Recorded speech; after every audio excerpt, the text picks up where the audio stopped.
Welcome to this latest episode of the Duncan Cartledge Online podcast, the online resource for construction professionals. Duncan Cartledge Online offers more than 9 hours of video presentations that are available 24/7 for just £7 a month. Remember to subscribe through your usual podcast provider so you don't miss out on any updates, and be sure to visit our YouTube channel for additional content. It's great to have you with us again for another episode. As always, I'm joined by Barney, my red Labrador, who helps keep an eye on things and occasionally offers some invaluable advice.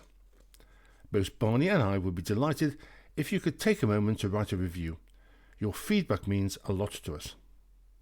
If this is your first time listening to a Duncan Cartledge Online podcast, welcome. Please remember to subscribe and catch up on previous episodes. To our existing subscribers, thank you very much for your continued support. Please help us by spreading the word about the podcasts. In this jam-packed episode, Barney and I will be looking at getting paid on time. Is it really too much to ask? Taking a look at project management, and my name is Bond, James Bond, site manager.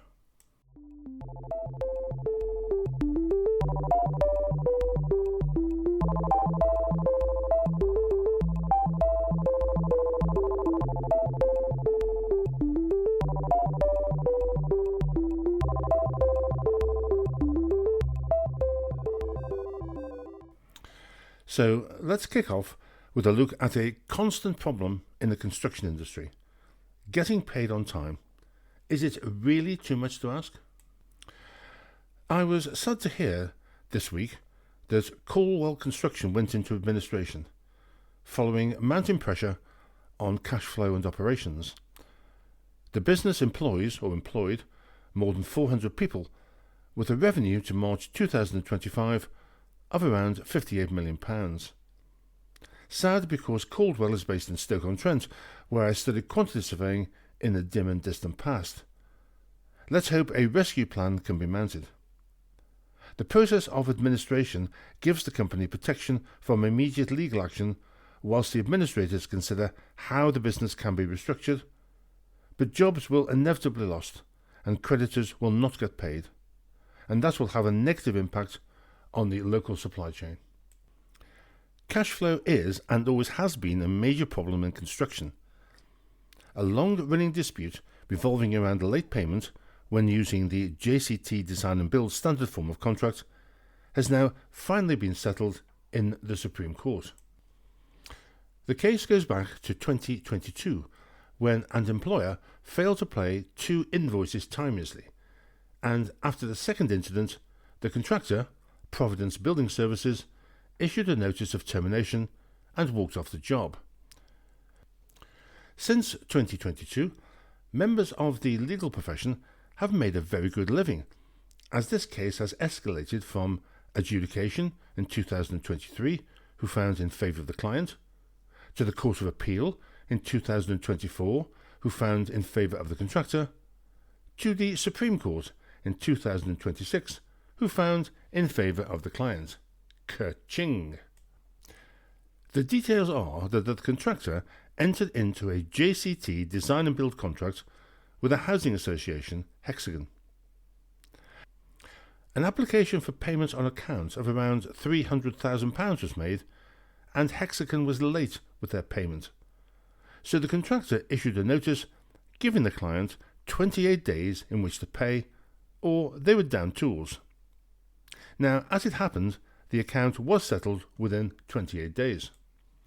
Subsequently, however, another interim payment for about the same amount was not paid on time, and the contractor, who was getting pretty hacked off at this point, decided it had had enough and attempted to terminate the contract on the basis that this was the second time the payment had been missed.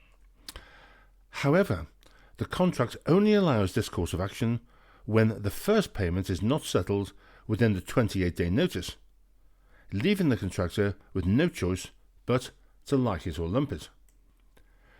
The ruling clarifies how termination mechanisms in the standard form of JCT, design and build contract, operate, particularly on repeat breaches such as late payment. Contractors cannot rely on one, in this case late payment, in isolation. They must first have had accrued rights to terminate before a repetition of default provides a valid ground for determination. While the judgment has been widely welcomed by clients, I wonder what contractors think, and whether Hexagon treats all its suppliers in this way, or just those in construction. Although it's interesting to note that Hexagon's Google rating is 2. So perhaps their approach is not just confined to builders, and there is a moral here: the contractors should carry out due diligence on clients before bidding for work. Postscript. Remember, although this case was based on the JCT design and build form, most JCT standard forms, including the standard form of building contracts, contain similar termination provision. And now moving on to taking a look at project management. In the last podcast, we discussed some of the career opportunities in construction and the built environment.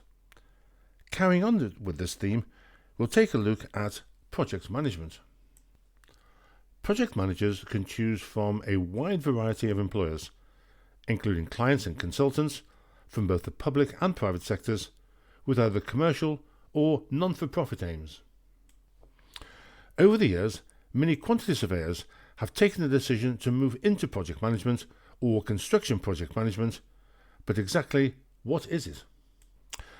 There are literally hundreds of books on project management. Some are generic, some are construction focused. So when I decided to write the Construction Project Manager's Pocketbook a few years ago, available on Amazon and all good bookstores, I decided to carry out a little research. I must admit that I found the definition of project management difficult to pin down. So here's my definition. It's just common sense. Well, perhaps there's a little bit more to it than that, so let's have a look. Typically, project managers are appointed at the beginning of a project and are concerned with developing the project brief, selecting, appointing and coordinating the project team, representing the client throughout the full development process, and managing the inputs from clients, consultants, contractors and other stakeholders. The RICS has its own set of project management competencies and APC route. According to the RICS, the most important skills required by project managers are the supervision of others, leadership, the motivation of others, and organisational skills. In addition to the RICS, and of course the CIOB, other homes for project managers are the Association for Project Management, the APM, and the Project Managers Institute, although the last two bodies for project managers from all sectors, not just construction. A few years ago, I ran a series of APC sessions for a large multidisciplinary practice for both project managers and quantity surveyors working towards the RICS APC. I was surprised, not to say shocked, to discover that the project managers in the group distanced themselves from anything vaguely QSy, as they thought it was beneath them. But does it have to be like that? I don't believe so. First, a bit of history. But we don't have to go back far. In fact, 1960. 1960 was a decade of megaprojects. By the end of the decade, there was an explosion in the development of management systems and control tools to improve the track record for military projects overrunning, both in terms of time and cost. In the US, construction managers were beginning to be used routinely on construction projects, and PERT, or Program Evaluation and Review Technique, was developed by the US Navy, with an emphasis put on project events and milestones instead of project activities. Several professional management bodies were established in Europe and in the US. Whereas the previous decade had been dominated by defence and aerospace, the 1970s saw the expansion into construction, who started to use project management and project managers as an everyday management function. During this period, construction project management was mainly confined to contractors, with client-driven project management little used, with project managers only coming into the project after the design stage had been completed. However, there was an increased recognition that project management was a profession, with the refinement of project management tools and techniques. The widespread use of programs and IT packages during the last 30 years or so has revolutionized the way in which project managers work. Systems such as Prince2, Prime, Microsoft Projects and Uforma are now widely used, and the increasing adoption of BIM helps the project manager work more efficiently and more effectively.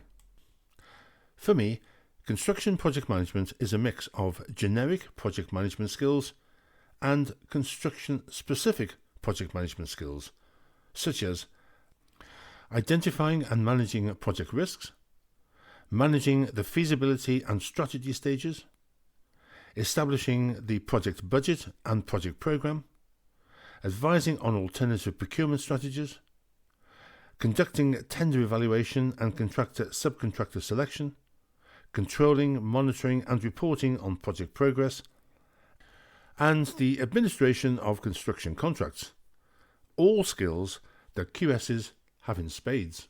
There are few undergraduate courses in project management, as a degree of technical know-how is considered a prerequisite, and training usually is by way of postgraduate program. The generic skills required by project managers are thought to be the ability to communicate with and motivate people, organisational skills, that's the management of time, information and costs, and technical skills that centre around industry-specific knowledge and expertise. Surveys have revealed that, regardless of the sector, human and organisational skills are equally highly rated project management attributes as technical know-how. Project managers can come from a variety of backgrounds and disciplines, but need to have the skill set and competences to manage all the aspects of a wide range of projects and personnel, from initial brief to handover and use. Interestingly, the role of the project manager is not referred to within JCT 24 standard form of contract, nor is there any place within the articles of the contract to name a project manager. Instead, the contract administrator is referred to as the person with the responsibility of administering but not necessarily managing the works, whereas NEC 4 uses the term project manager to describe the employer's representative who is tasked with the responsibility of administering the works. In addition to the supervision of the works, the NEC guidance notes proposes that the client or sponsor should appoint a project manager in the early stages of the design sequence to manage the procurement and pre-construction process, and not simply for the construction phases. And therefore it follows that NEC envisages the project manager's role extending from stages 0 to 7 in the RIBA plan of work. The role of the project manager under NEC 4 can be defined as to communicate and issue documents, monitor the programme and the contractor's progress against the programme, manage the compensation event process utilising change management, access payments and risk management. And finally, have you heard the one about 007 and the health and safety inspectors? While driving past the site of a refurbishment project in Staffordshire recently, two safety inspectors noticed several dangerous practices and decided to investigate. They asked to speak with the site manager, but were surprised when he identified himself as James Bond and refused to let the inspectors onto the site following threats of violence. A week later, the inspectors returned to further question the site manager, accompanied by the police, who still insisted he was James Bond and had a license to kill. The case ended badly for 007, as the Birmingham Magistrates Court was not convinced, and he was ordered to pay a total of over £10,000 in fine and costs. And finally, I was going through some old material recently when I came across a book published by the RICS in 1993 entitled The Business of Building in France. It was published at a time when the UK had just entered the European single market, and the aim of the slim volume was to advise contractors and consultants in how they could break into the European market, and France in particular. The one thing that struck me about the book is just how naive we were to think that the French or the Spanish or the Germans would be the slightest bit interested in using quantity surveyors and British contractors and subcontractors. Little did we realise that Europe was in fact a closed shop, and we had, as they say in Scotland, no chance of stealing work from local consultants and contractors. Still, happy days. That's all for this episode, folks. I hope you found it interesting. Thank you for listening right through to the end. Barney and I think your stamina is worth a major prize, but unfortunately at this point we've not got one. This has been another podcast from Duncan Cartledge Online. We'd really appreciate it if you could help us out by spreading the word, subscribing, and if you have time, writing a review. Until next time, thank you for your continued support and take care.